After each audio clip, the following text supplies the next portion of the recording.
cover all the content that they'd like. I'm going to start with our land acknowledgement. The San Francisco Health Commission acknowledges that we are on the unceded ancestral homeland of the Ramaytush Ohlone, who are the original inhabitants of the San Francisco Peninsula. As the indigenous stewards of this land, in accordance with their traditions, the Ramaytush Ohlone have never ceded, lost, nor forgotten their responsibilities as the caretakers of this place, as well as for all peoples who reside in their traditional territory. As guests, we recognize that we benefit from living and working on their traditional homeland. We wish to pay our respects by acknowledging the ancestors, elders, and relatives of the Ramaytush Ohlone community and by affirming their sovereign rights as First People. All right, and with that, I'd like to introduce our speakers. So, Kat Manaya has come by way of the University of Chicago, where she earned a BA in Biological Sciences. She then went on to get an MST in Curriculum and Teaching at Fordham, and then to Donald and Barbara Zucker School of Medicine at Hofstra Northwell, where she received her MD. She has been a resident here since 2019 and is now completing her chief residency year. Following graduation from college, she joined AmeriCorps as a teacher in the Bronx, and prior to her chief year, she has served on the ZSFG Awards Rotation Evaluation Committee, as well as the Anti-Racism DEI Task Force. From a QI perspective, she has participated in the BCH SF beta-lactam antibiotic allergy delabeling project, as well as numerous QI projects at ZSFG. And we look forward to hearing about what she's been up to during chief here. Now, Rachel Ocampo. She started at UC San Diego, where she graduated with a BS in human biology. She then went on to get an MS in physiology at Georgetown and received her MD at Virginia Commonwealth University School of Medicine. She has been also a resident since 2019 and is also completing her chief residency year. Prior to chief here, she served as a recruitment subcommittee co-leader on the RISE Coalition and was part of the, sorry, I lost my thing as this blew up. Apologies, everyone. And was also part of the ranking advisory committee for the residency. She has experience in tutoring and teaching during multiple points of her career to a variety of different types and levels of learners. And I believe we will hear about some of that today during her talk. We welcome both of you, and we are so excited to hear about your year.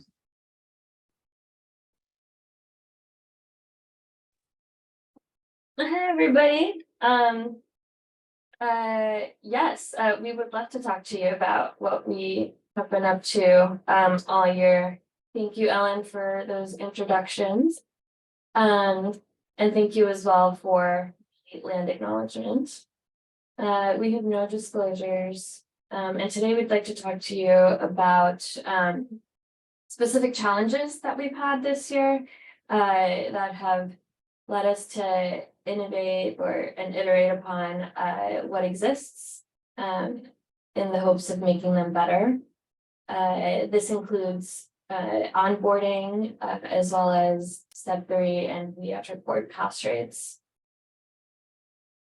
We've been through a number of things, and we could tell you all about these other challenges, but we've picked one each that has been, I guess, close to our heart, if you will.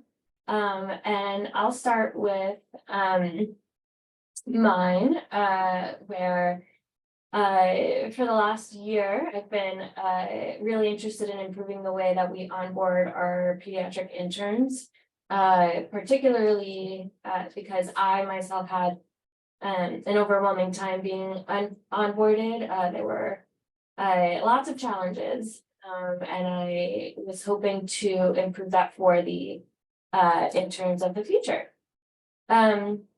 So our biggest problem was that interns were arriving on campus and hadn't completed all of the onboarding activities, and that limited their ability to perform meaningful work during their first day of service, particularly with logging onto the EMR.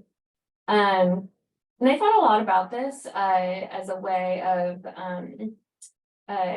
in order to improve something, I am a huge believer that we need to go and look at what are the causes for problems within a particular I guess outcome.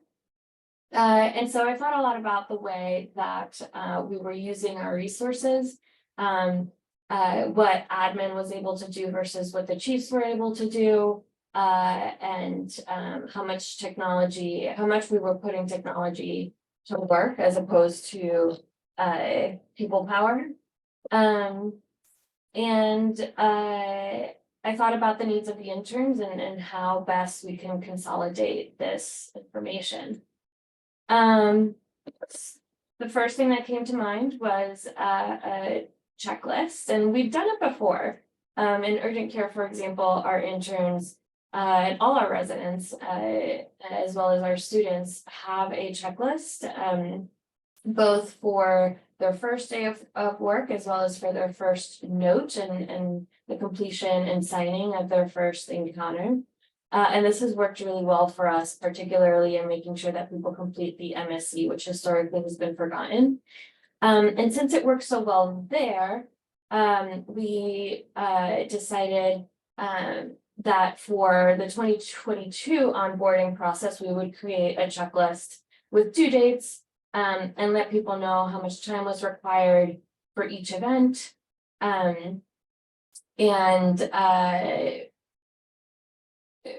This served very well to sort of organize all of the emails that everyone was receiving to both their UCSF and their regular email address that they had provided us prior to obtaining a UCSF address. However, it still had, for one, we couldn't track what the interns were up to, and it meant that if an intern hadn't completed something, we didn't know it until they arrived on campus. And if they didn't know that they hadn't completed it, it's like, you don't know what you don't know. It also didn't provide clear instructions for assignments despite the emails doing so. And so interns had to find the assignment, then go track down that email that included the instructions for the assignment, etc. It created just an extra step effectively. And then questions from the interns were misdirected to the wrong people, and we were always having to shuffle emails around to ensure that the interns got the answer that they needed from the person that knew the answer best. And of course, it relies on self-directed activity. And usually, you know, interns self-select to be really good at self-directed activity. But not in the case when they're incredibly overwhelmed trying to finish their MS4 year, graduate, maybe go on vacation as well. So the idea for a Google Classroom spawned largely from my teaching days. And I should note Sarah Bourne, who will be chief here next year, was also a teacher, and she and I were the ones who brainstormed a lot of this.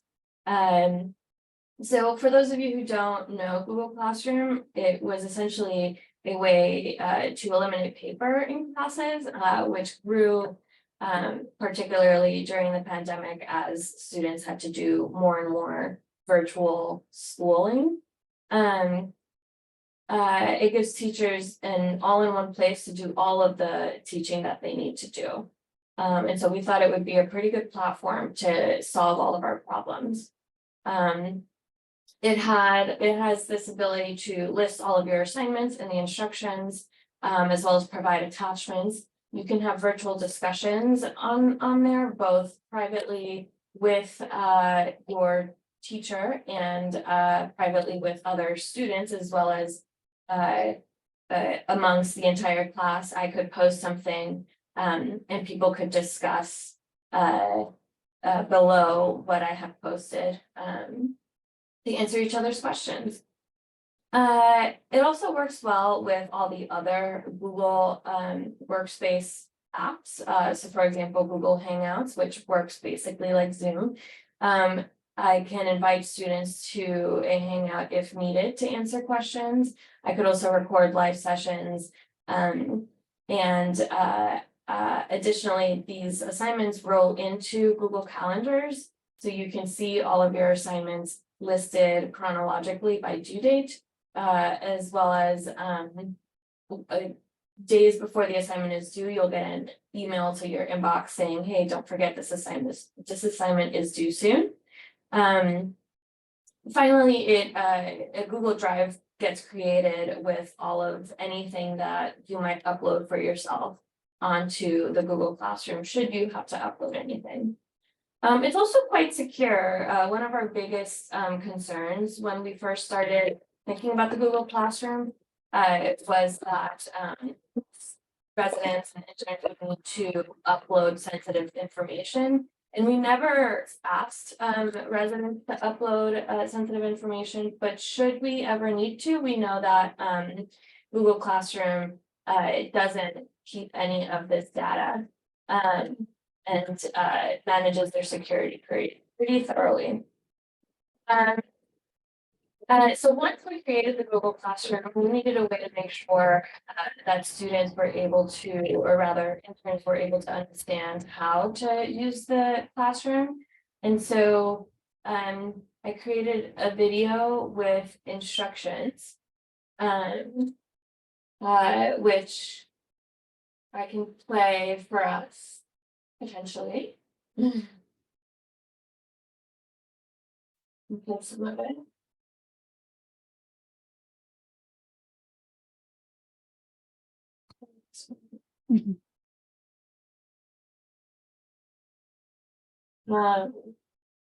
Okay. I've also placed it on here, so maybe it'll play better this way. I don't think they can hear it. They can't hear. Is the audience over here? So as an incoming intern, to get your questions answered, make sure you complete all of the onboarding quote unquote assignments before you get on campus. To get here, you can type in classroom.google.com into your address bar, or you can, from your Google account, click on the Google Apps button and find the chipboard that is Google Classroom, and it'll take you right to all of your classroom. Now, you may have used Google Classroom before. In order to find the assignments from UCSF, you'll have to click on the one entitled 2023 Intern Onboarding. Once you get here, the first thing I'll take you through is the main menu. You'll click on the menu lines and you'll find a number of options. The first one is classes. This will take you back to where all of your classes were. I'll just take you there. This is what my classroom looks like. I only have one class right now. From here, you can also go to your calendar, which will have all of your assignments and due dates, as well as in other locations, which I can show you shortly. You'll also find a to-do list where all of your items that are about to be due will show up. They will also show up in other places, so don't you worry. You'll find an archive classes button, which is where you'll find all the classes that you've previously been a part of and no longer are. And finally, you'll find a settings button that will show you or give you options to customize your space. Let's go back to the intern onboarding classroom.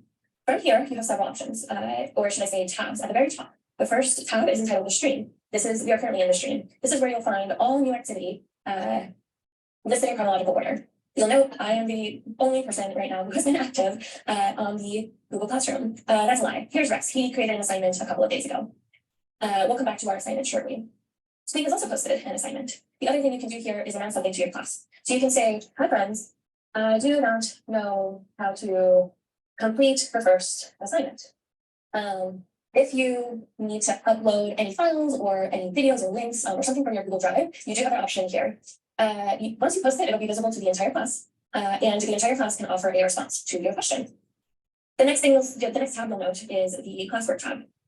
And within the classwork tab, you'll find all of your assignments organized by a header. So for example, resident life is one of our headers, and underneath we see a number of assignments. We can click on an assignment and take a quick snapshot of it. We can also view the assignment, where we will find the instructions, any documents that have been uploaded or links that the teacher would like us to click on. You'll see the due date, and you'll see a private comments box, which is different from your class comments box. Your class comments box is where you ask a question of everyone in your classroom, including your teachers. Your private comments box is where you ask a question to just the teacher. Once you are done with this assignment, you can mark the assignment as done, and it will turn gray back on the intern boarding page under classwork. And this is how you know that you can ignore this assignment. The final tab is the People's tab, where you'll find every single teacher and every single classmate. Your classmates will get to be added to this. But from here, you can email a number of individuals as needed. Let's go back to the stream tab. I'd like to show you one other thing. This left-sided bar is where you'll find all of the upcoming due dates. So you can find them here, you can find them under classwork, and you can find them under to-do list. You can also find them under calendar. My favorite view is the calendar because it organizes everything by due date. And I know exactly what to focus on each day. And under the classwork tab, I also like to point you to these two links, which again take you to the Google Calendar, and this Class Drive folder, which will contain all of the files that have been uploaded by you onto the Classroom Drive. Okay, should you have any additional questions, please do not hesitate to call us. For each assignment, notice that your contact names will be at the very top, and so this assignment will include who to email should you have an issue with that particular assignment. But if you have an issue with the classroom in its entirety, please email any of us. All right, I hope you've enjoyed this tutorial. And so I was able to email all of the residents with that video, and henceforth everyone has been able to start completing assignments. I've been able to post encouraging comments like, yay, we're almost done with our appointment paperwork, everyone get on it, who hasn't yet. And we've been able to get a lot of our onboarding paperwork out sooner and with reliability. And I don't have exact data for this information. I just know that the admin team has been very happy with the way things have been moving. We've also been able to get our interns who are interested in a pathway or track involved in that pathway or track early before they even get onto campus. We've been able to answer and communicate, answer questions and communicate with our interns much more early. And we've also been able to add reading material that we've been able to disseminate to our residents. Reading material about what professionalism looks like as an intern, and how being an intern is different from a medical student. Tutorials on how to use the wiki and MedHub, as well as sync your calendars and use Outlook effectively, with the hopes that everyone transitions to Outlook once they get to campus. But we still had a number of issues. The interns are still receiving a number of emails.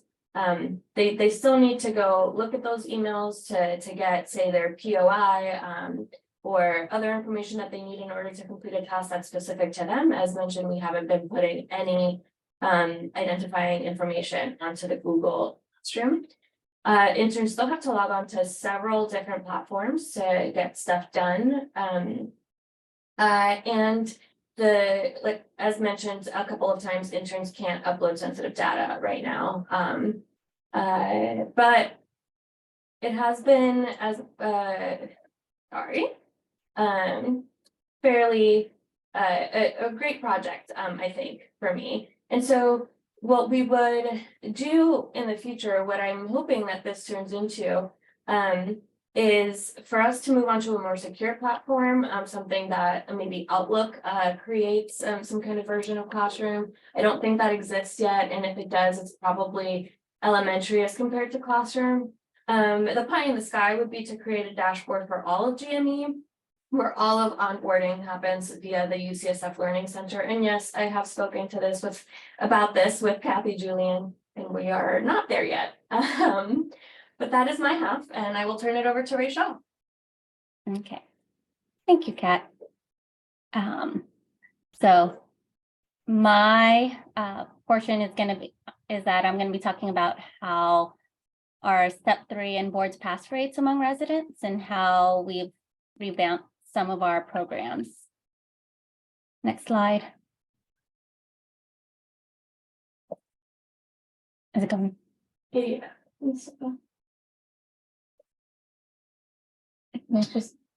Okay, there you go. And then so for the agenda, I'm going to talk a little bit about my background and how it plays into this, discuss the current step 3 program, and discuss the proposal for the board's prep program. And so I just wanted to talk a little bit about my third year timeline because it kind of mixes into all of this. And so I actually took step 3 March of my third year, so really late because it got delayed due to COVID.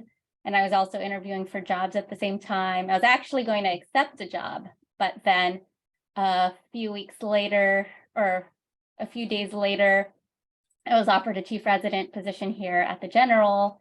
And then I accepted after taking some time to think about it. And part of accepting that chief position meant that I became the step 3 chief. And so for me, being the step 3 chief was something that hit close to home because I have a pretty extensive teaching experience. So in high school, I tutored elementary students. I organized a tutoring program at my high school.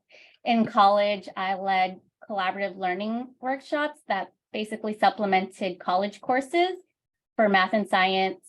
And so we prioritize like first generation college students.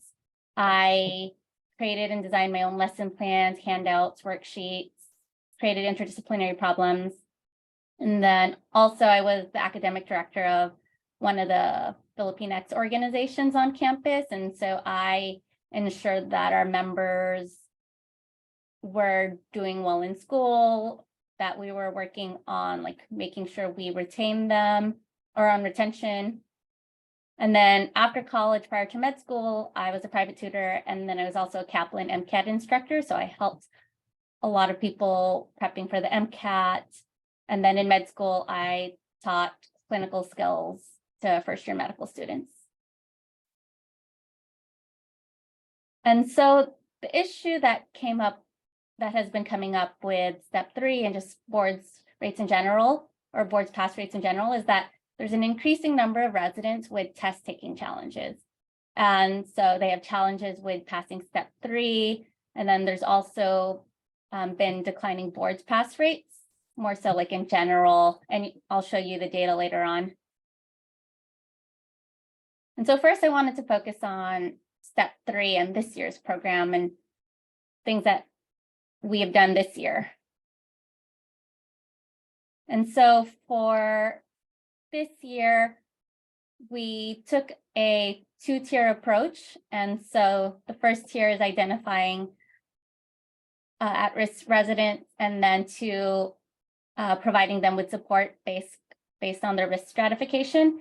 And so this is helpful because it creates an individual approach while utilizing resources efficiently. And so not everyone is going to need the same amount of resources. Some people are going to use more or like need more support. Some people won't need any support. And so making sure that we tailor it to the individual is really important. And so the first tier of this is identifying residents who are at risk. And so this was just launched this year, and credit a lot of this to Ellen.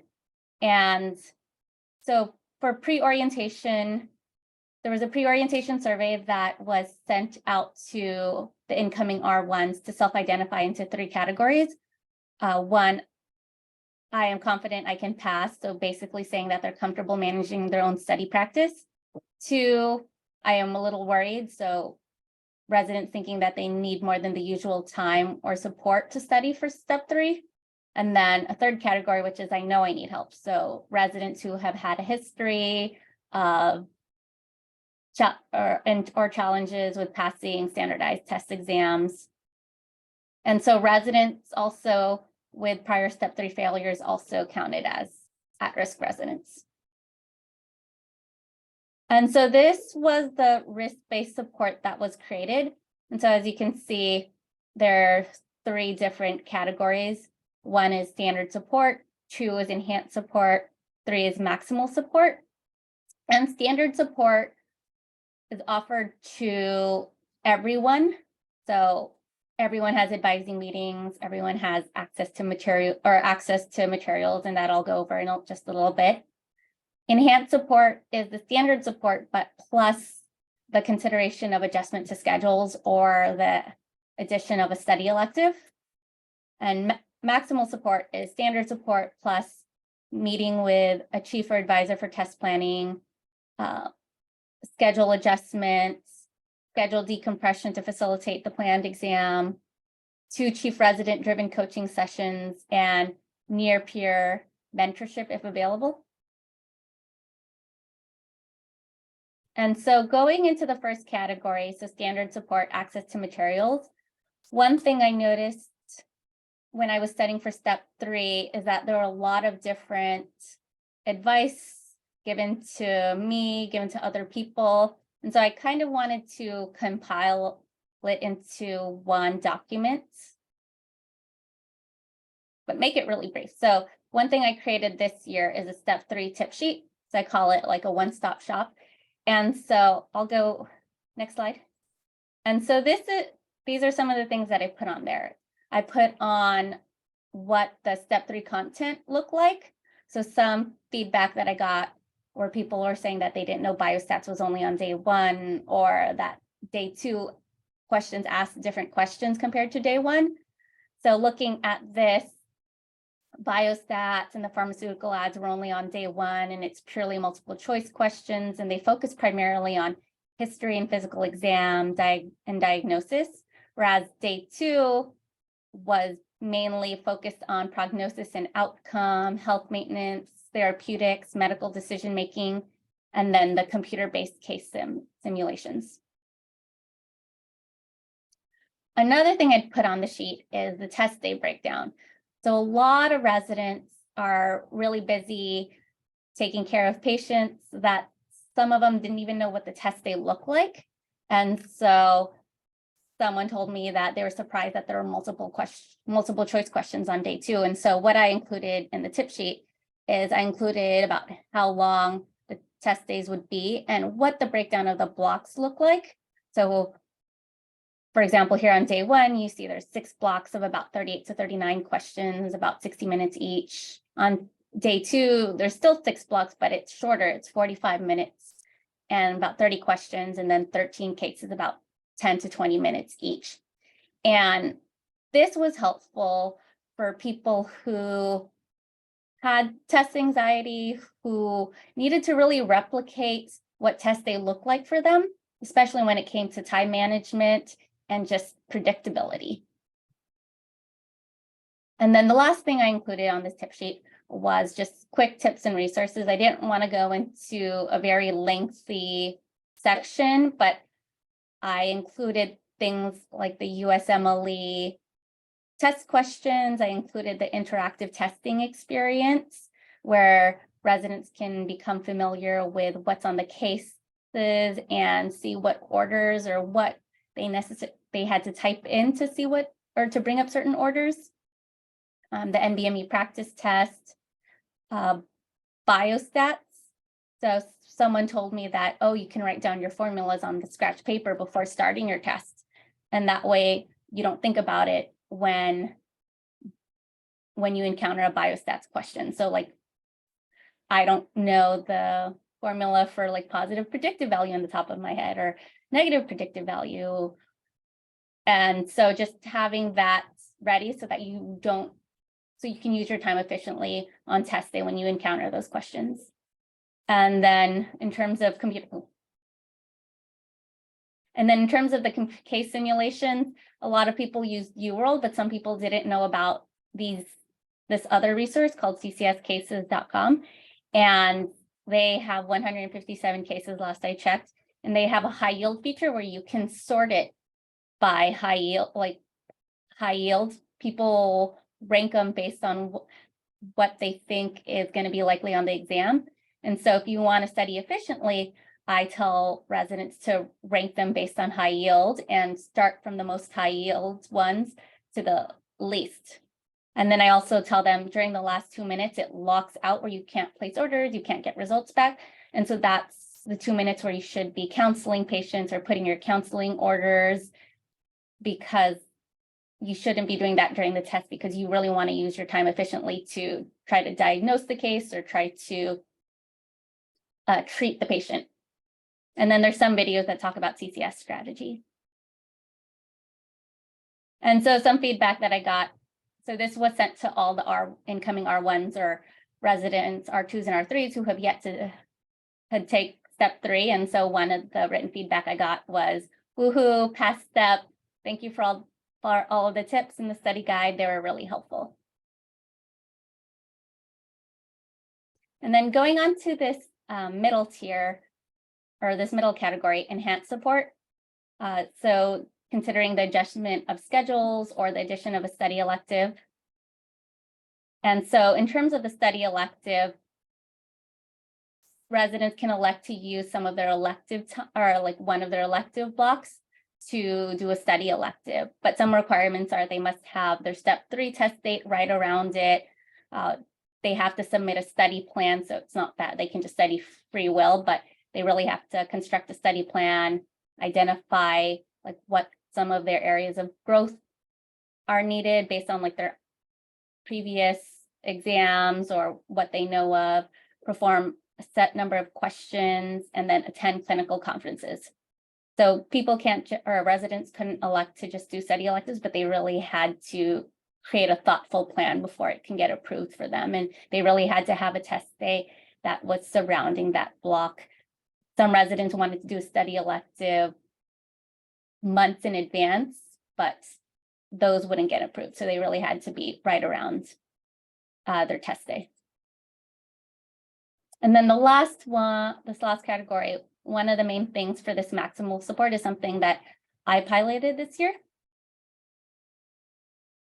And so this is one thing that I did this year is chief resident coaching session. So with my background in terms of being a Kaplan MCAT instructor, I worked with residents who I identified in this category, and I worked with them on creating a study plan, worked on test taking strategies.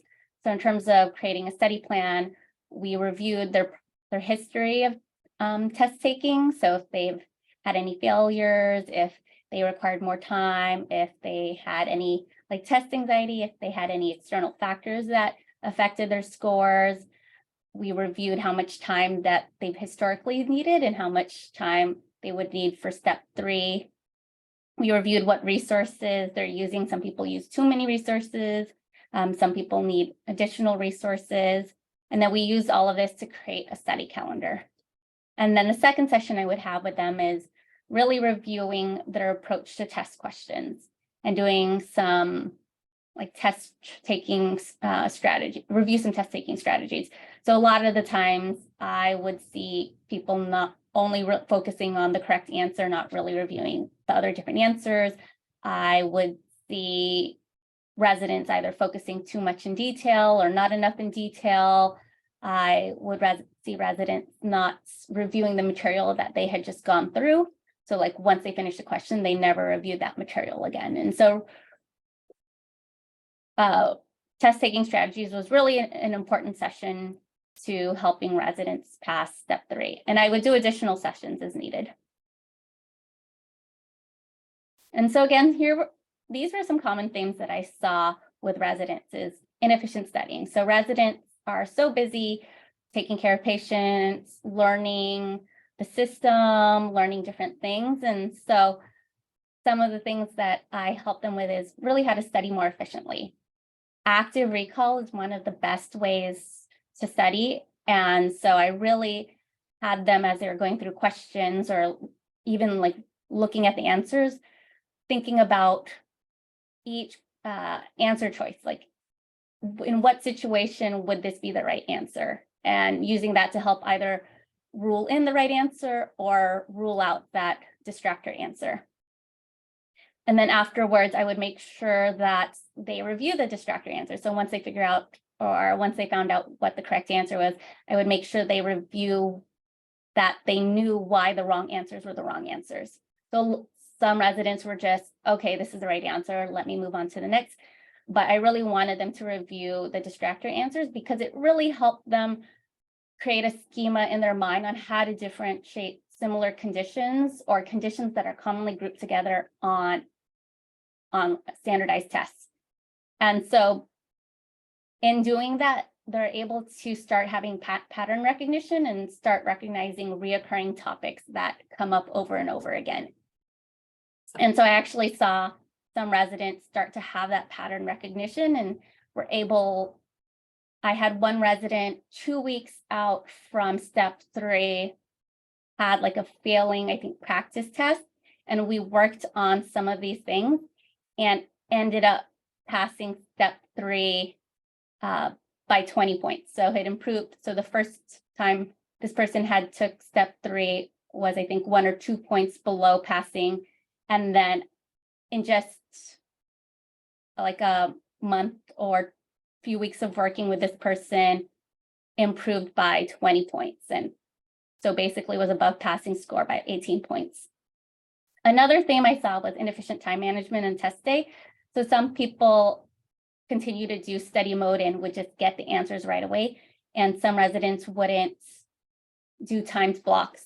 And so instead of doing time blocks right away, I have residents build up to it. So doing one times block of, let's say that 60 minutes of those 38 to 39 questions, and then slowly build up like to 2 blocks, to 3 blocks. And by a few days before test day, they should be doing like 6 blocks to really build up their stamina and really build up their time management. Because on test day, there are going to be questions where they completely don't know the answer to, and they have to learn how to like move on and just focus on the next question. And so that's one big thing that I saw. And then the last one is test anxiety. And so a lot of the times I would tell residents to work with their therapist to help with that. But then there are also things that they can do prior to test days, making test day a little bit more predictable. So in terms of places to replicate test day, I would have them study in a place that was similar to a Prometric center. Like, for example, in Mission Hall, they have the cubicles, and sometimes people pass by, and which almost pretty similarly replicates Prometric centers. And then I would have them wake up the same time every day. I would have them eat the same foods. I once ate a fiber bar before step 1, and I had to use the restroom in the middle of my test. And so that's why I tell residents, like, make sure you eat foods that are familiar with you and don't try anything new a few days prior to test day.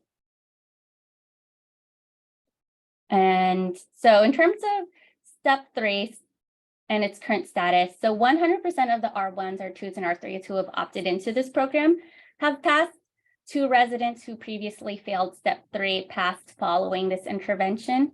And so the caveat again here is it's an opt-in program that not all residents choose to participate in.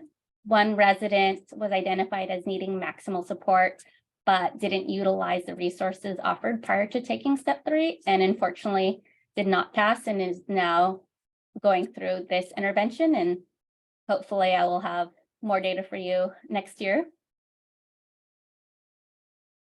And next, I wanted to talk about our board certification exam and like our pass rates in terms of this and our proposed test support. A lot of this is pretty similar to step 3. We've taken a lot of the same similar concepts and tried to revamp our boards prep program using the same things.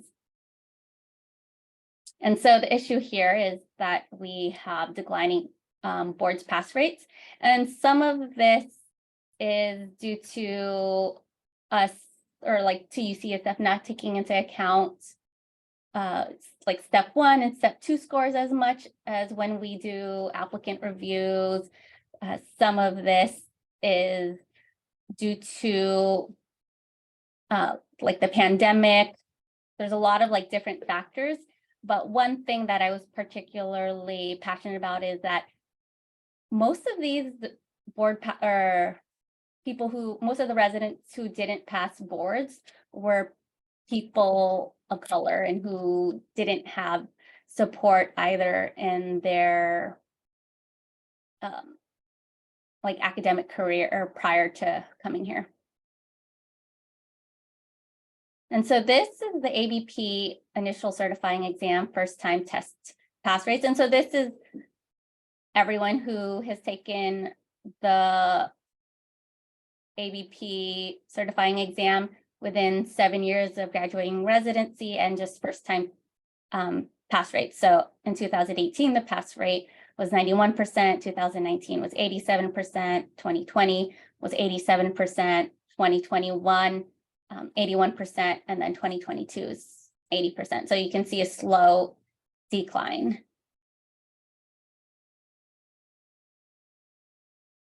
And so this next slide here is by pediatric training programs. Here are listed California rates. And so the UCSF rate, pass rate from 2020 to 2022 was about 84%.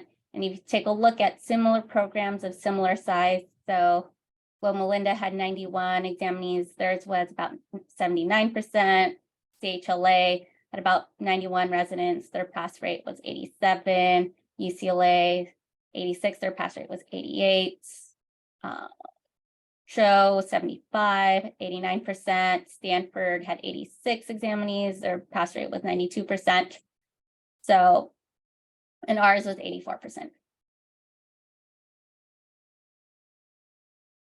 And so limitations of this data is that some factors are attributed to the program, some factors are attributed to the examinee, some factors are attributed to the examination. As far as factors attributed to the program is curriculum, faculty, resident selection criteria. So I was talking about, we don't take into account step 1 and step 2 scores as much with our application review because we believe that there are other aspects of a person that would make them a really good pediatrician. Examinee factors, so work habits during training. So some residents choose to study more during residency. Some residents like to go home and just relax. And then preparation for exam. Different residents prepare for the exam different ways. And so also other limitations is that if there are program changes in the last 3 years, some of these pass rates may not reflect them. So quickly going through, so this is our UCSF pediatric residency first time pass rates. Don't have the most recent one, but here in 2016 to 2017 was 83%, 2017 to 2018 was 87%, 2018 to 2019 was 100%, 2019 to 2020 was 83%, 2020 to 21 was 84%. And so a lot of this is pretty similar to the step 3 approach, is the 2-tier approach, so identifying at-risk residents and risk-based support. So this was launched this year. So this year we identified 3rd-year residents as like high, moderate, low risk using their ITE scores as an indicator of overall risk of test failure. In the future, our goal is to really identify residents during their 2nd year of residency. And so again, it's pretty similar. So standard support, enhanced support, maximal support. Standard support, so everyone will get advising meeting, or they talk about IT scores during their advising meetings. There's a professional development workshop on boards prep, integration of test prep questions into clinical reasoning. And Libby and Adrian have really worked on like focusing on how to review those questions. So like, why are these other answers wrong? And how would it be true? Or how can the question be changed to make those true? And then access to materials. So study calendars, info resources sheet. I created a boards resources sheet similar to the one for step 3. Enhanced support similar with the study elective. And then maximal support is pretty similar, meeting with the chief advisor, study elective, chief resident driven coaching sessions. And so this year, in terms of the 3rd-year residents, 2 residents were identified as needing enhanced support, and then 4 3rd-year residents were identified as needing maximal support. And so I'm working with these residents to help prepare them for boards, for upcoming boards. And in terms of these coaching sessions, it's pretty similar to step 3. So session 1 is exploration of past test taking experiences, current ITE review of resources. Session 2 is constructing a study calendar and doing a question coaching session. So basically test taking strategies. But as you can imagine, a lot of this is can be really tough on one like chief resident. And so what we're trying to do is really like streamline this approach. And so one thing Ellen has done this year is really standardize what this first coach session looks like so that advisors can do it, anyone can do it, and came up with these questions, like standard questions that I typically ask when I lead the session. So asking residents to describe their past standardized test performance, what study resources they use in the past, what have they found works, how did they best retain information, how much time did they spend studying for standardized exams in the past, any events that impacted test performance in the past, what are they planning to do next year, review of IT scores and noting strengths and weaknesses.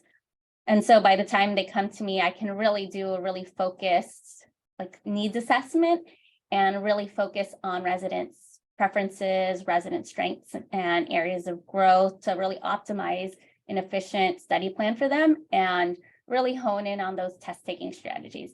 And as a side note, I didn't want to put this on a slide. So when I didn't have enough time to study for boards, I jumped straight into chief year. I don't like to tell people, but I studied for boards 1 week before boards test date.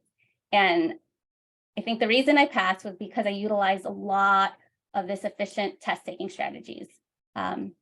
Meg was kind enough to give us the week prior to boards to really study for it. And I really took advantage of all that time and really efficiently studied. And so a lot of these strategies that I'm teaching to residents or reviewing with residents are some of the strategies I use to pass boards.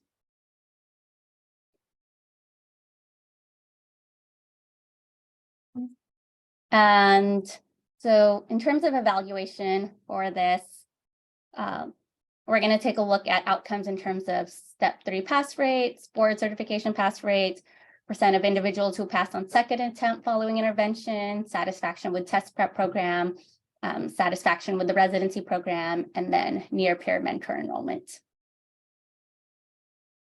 And just to end, I just wanted to include a few anonymous testimonials with some residents that I worked with. One resident said, "What I need to pass standardized tests is free time and frequent check-ins. This is what it took to pass step 1 and 2. It was important to have someone who not only offered an academic support, but also reinforced my own strengths." Another resident said, "Recognize that I learn best when I can talk things out without feeling intimidated so I can reflect on my thought process. Rachel committed 1 day a week, sometimes more, to go over cases and questions with me. This support was invaluable." And so before I get into future things, I just wanted to talk about how some programs have learning specialists.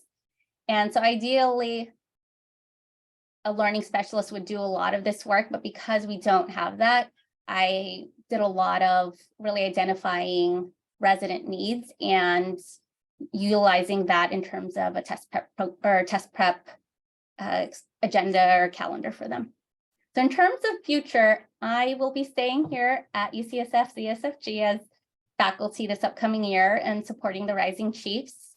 I'll help evaluate what we did with this year's test prep program and then continue to improve our test program for the future and make it sustainable so that should I leave, it will continue on. And I wanted to give a special shout out to Ellen, who's been my test prep partner in crime and who helps put all my ideas into frameworks. And then thank you to Duncan and Meg, who have just supported all of this. And for that, 8:52. Next slide. Oh, it's not going? Oh, no. So great work, guys. It's been quite the year. I want to give people some time to ask questions. I have one personally, but I'll let the crowd speak first.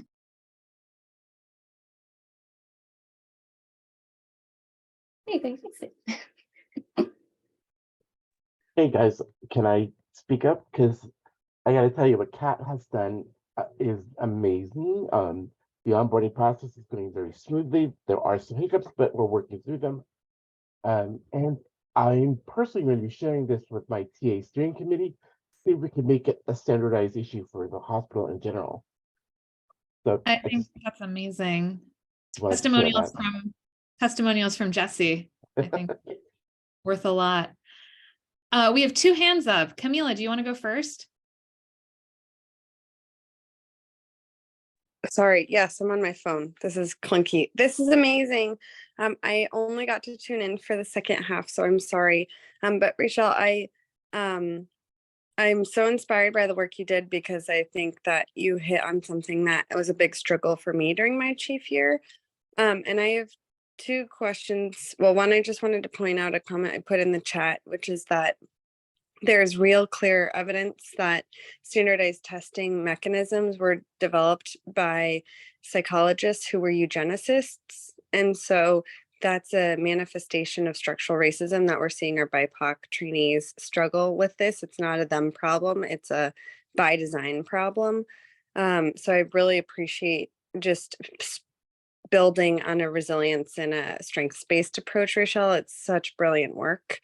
The second was my actual question. Are you working with, or is there any further developed connection to disability services, or for those residents who continue to struggle, identification of if there's an actual learning disability?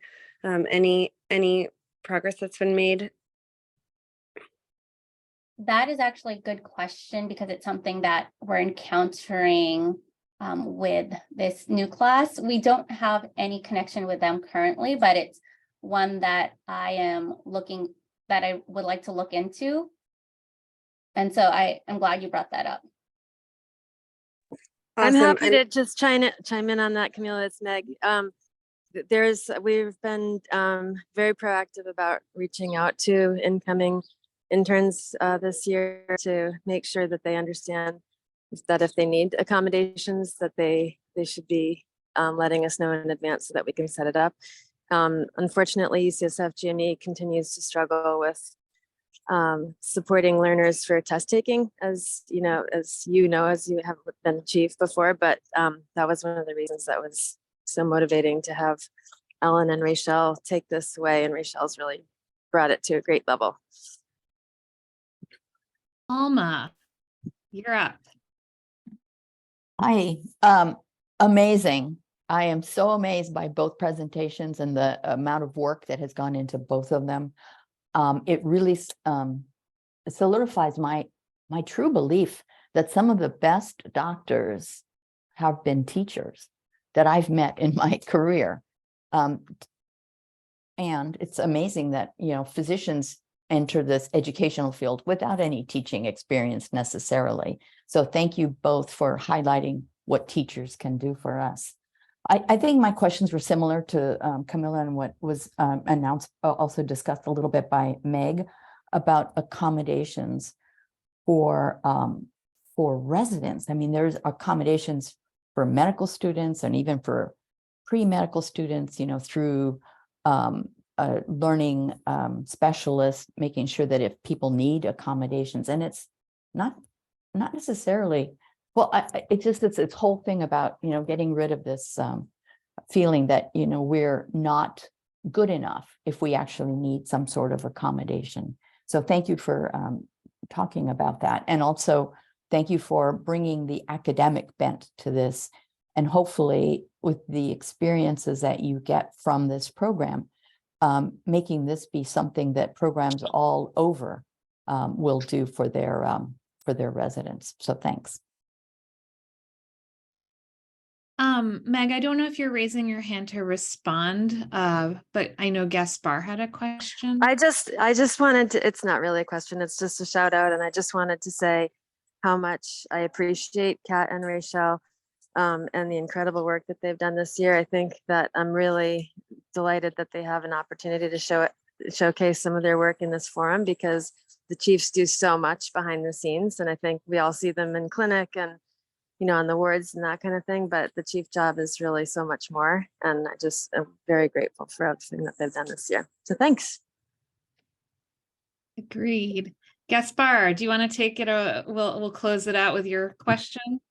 Thanks. Yeah, I did put my question in the chat too, but yes, I wanted to also say good job to Kat and to Rachel, and thinking about this as somebody relatively new to the hospital and the residency program, and wondering if this is something that's advertised to incoming prospective residents as a way to help recruit more students of more residents of color. And just thinking about my experience, that would be something that would definitely be something attractive that would kind of just be a factor to help me make my decision.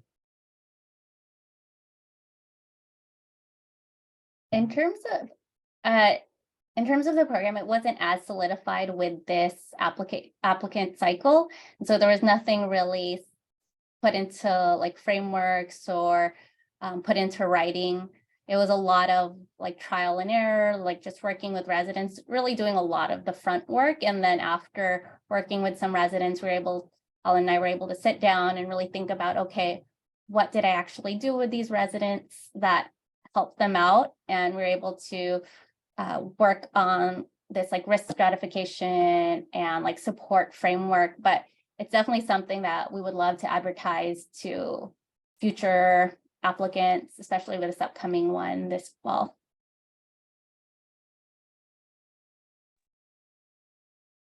Just one last question I put in the chat. And do other programs have this, or is this something that is like unique, spectacular to the to you all here that are presenting this to us? I'm really amazed at this. I think Meg would know a little bit more, but when I went to the APPD conference, a lot of programs didn't have as robust of a curriculum. I know working with FCM residents, I've shared a lot of my step 3 like tip sheets and like test taking strategies with them as they've rotated with us. Some programs are able to create a curriculum for like with those who have smaller programs. They're able to do like a more individualized approach, but I think Meg would know more about other big programs because it was just my first time going to APPD this year. I'll just say that what I've seen is that if programs have any kind of help, it's usually from a learning specialist and not from Rachel. Yeah, there's very little published on this from what I can find, Alma. It looks like Colorado has like a learning specialist and has developed a fair amount of stuff, but I think that the other programs are closer to what we were before.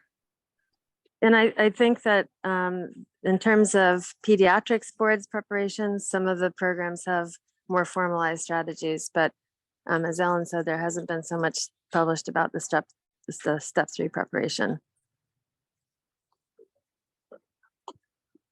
I think it's amazing, and please publish this. You know, when you get more outcomes, I guess you can't wait too long, but I love this. Thank you. Yeah, and with that, I just want to say this has been lovely. It's been a great year, and I really want to thank you guys. And we're at time. So congratulations and thank you. And we'll look forward to your party to officially celebrate you. Thank you.